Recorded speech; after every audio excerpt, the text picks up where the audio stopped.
केसरगंज स्थित 108 पार्श्वनाथ दिगंबर जायसवाल जैन मंदिर कमेटी के चुनाव के प्रकरण में 26 अगस्त को सिविल न्यायाधीश और न्यायिक मजिस्ट्रेट दक्षिण की पीठासीन अधिकारी विविधा वर्मा ने आदेश दिया कि दीपक जैन सहित अन्य 18 मतदाताओं को भी चुनाव में वोट डालने दिया जाए।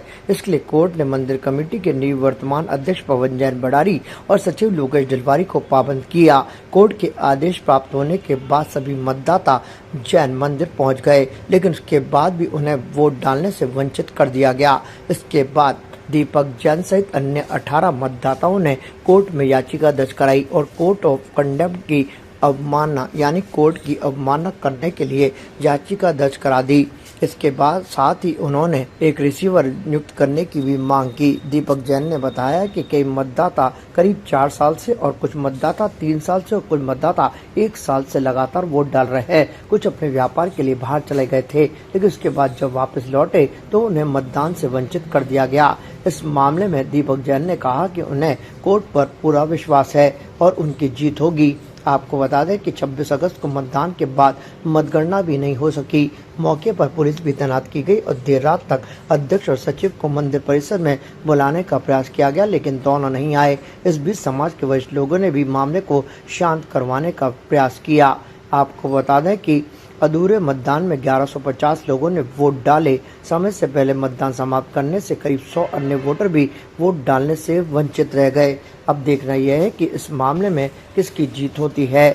हालांकि दीपक जैन ने कहा कि यूं तो 104 मतदाता हैं, लेकिन कुल 19 मतदाता ऐसे हैं जिनको वोट डालने से वंचित कर दिया गया और हवाला दिया गया है कि उन्होंने अंतर्जातीय विवाह किया था। ये हमारे 1008 पार्श्वनाथ दिगंबर जायसवाल जैन मंदिर के चुनाव होते हैं, कमेटी के समाज के चुनाव होते हैं, जिसमें पदाधिकारी समाज एक चुनती है। समाज के चुनाव होते हैं जिसमें सब लोग उसमें वोटिंग करते हैं। 19 जने हैं, तो ये वैसे तो हमें 104 जने, लेकिन अभी जो हमने जो दावा किया था, जो हमने याचिका दायर की थी माननीय न्यायालय में, सिविल सूट किया था, उसमें हम 19 जने थे। ये कहते हैं कि हम लोग अंतर्जातीय हम लोगों ने विवाह किया है, इसलिए हम समाज के नहीं हैं, तो हमारे को वोटिंग का अधिकार नहीं है। हम उसके लिए हम 20 तारीख को कोर्ट गए। कोर्ट से हमारे को 26 तारीख को वोटिंग का अधिकार दे दिया गया। जो इन्होंने वोटिंग हमारे को नहीं डालने दी, वोटिंग का समय सुबह 8 बजे शाम 7 बजे तक था। इन्होंने कुछ लोगों ने 4-5 जनों ने षड्यंत्र पूर्वक वहाँ पर, जो कि खुद कैंडिडेट थे, खुद खड़े हुए हैं कमेटी के चुनाव में, और इन्होंने 5-5:30 बजे वोटिंग बंद करा दी जैसे इनको पता चला कि कोर्ट का ऑर्डर हमारे फेवर में है। हमने फिर इनके खिलाफ कोर्ट ऑफ कंटेम्प्ट लगाया, उसमें 6 तारीख पड़ी। आज इन्होंने दूसरा वकील करके एक वकालतनामा लगाया। वकालतनामा अब उसकी इनको 4 अक्टूबर तारीख पड़ी है। तो उसी के साथ साथ हमने आज एक रिसीवर की एप्लीकेशन भी कोर्ट में पेश कर दी है माननीय न्यायालय के सामने।